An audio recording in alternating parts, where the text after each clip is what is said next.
Olivier Dassault. Merci, Monsieur le Président, Madame le Ministre, Monsieur le Ministre, Monsieur le Président, Monsieur le Rapporteur Général, mes chers collègues. Où en sommes-nous, ma pauvre électe, où en sommes-nous? Comment cela s'appelle-t-il quand le jour se lève comme aujourd'hui et que tout est gâché et que l'air pourtant se respire? On a bien fait de vous attendre. Hein. Demande au mendiant, il le sait, répond Électre à la femme Narcisse. La voix du mendiant s'élève, cela a un très beau nom, femme Narcisse, cela s'appelle l'aurore. L'Électre de Jean Giraudoux jette un regard poétique et plein d'espoir sur la situation de notre commerce extérieur au moment où nous voyons poindre l'aurore. Après les ténèbres dans lesquelles la crise financière et économique de l'automne 2008 nous a plongé, cela vient d'être rappelé, faisant sombrer notre déficit commercial à 56 milliards d'euros, l'année 2009 a été marquée par une contraction sans précédent du commerce mondial.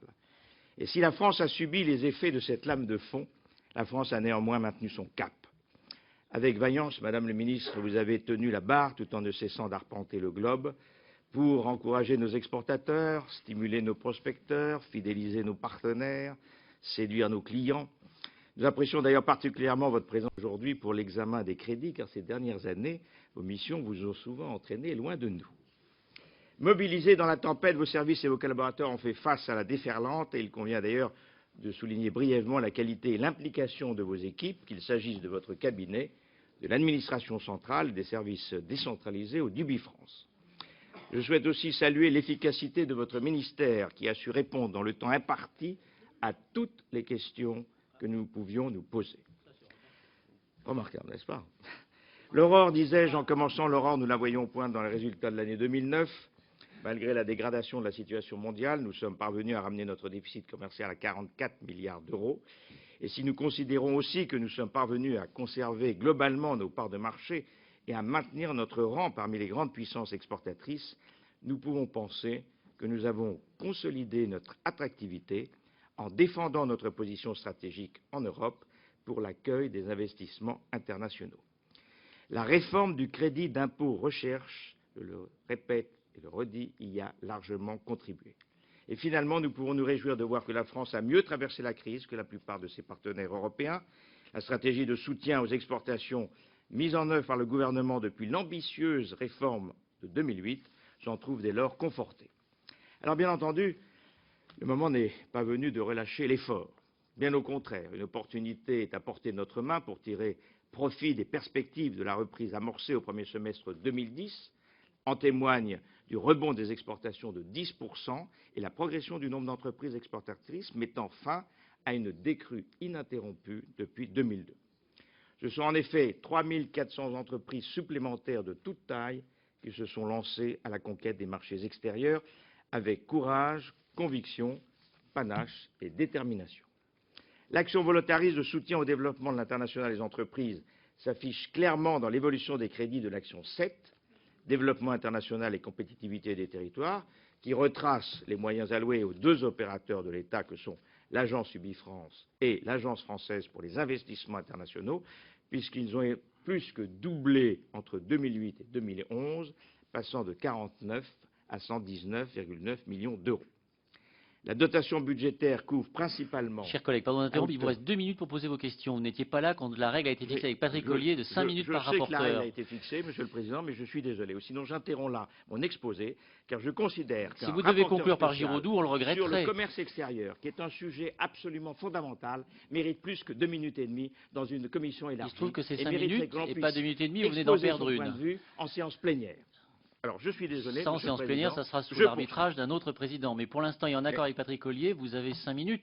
Vos autres collègues ont accepté cette règle. Eh bien, écouez, moi, je ne l'accepte pas.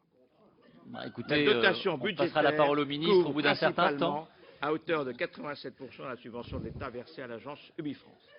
Si vous avez des questions, je vous conseille de les poser, chers collègues. Cette dernière a vu se poursuivre en 2010. Je viens à mes questions, Monsieur le Président. La dévolution du personnel des missions économiques décidée dans le cadre de la révision générale des politiques publiques. Alors, mon collègue a également parlé de la comparaison avec l'Allemagne, qui réussit quand même beaucoup plus et beaucoup mieux que nous. Et ça, c'est une question fondamentale et la première que je voudrais poser à Madame le Ministre. Comment cela se fait-il alors que nous fabriquons des produits de haute technologie de très grande qualité, alors que beaucoup de nos grandes entreprises sont parmi les premières au monde, que nous soyons si mauvais par rapport à l'Allemagne qui, exceptionnellement, effectivement, était en déficit l'année dernière, mais qui, de nouveau, cette année, avec un chiffre de 900 milliards d'euros, devient le premier exportateur, ou en tout cas juste après la Chine. Alors, vous avez donné un certain nombre de raisons, je ne vais pas y venir maintenant, mais je voudrais également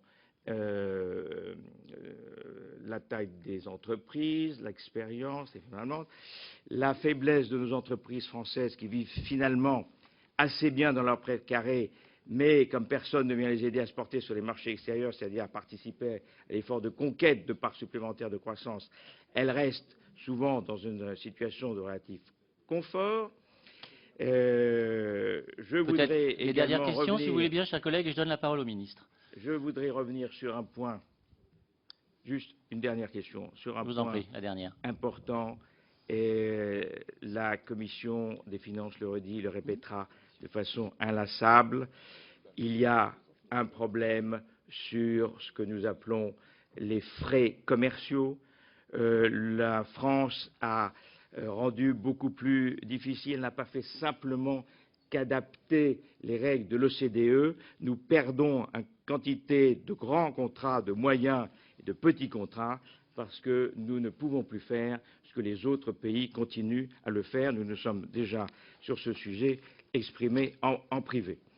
À propos de la stratégie d'internationalisation, dernière question, des pôles de compétitivité, comptez-vous mettre en place des partenariats technologiques avec des clusters étrangers? Merci, chers collègues.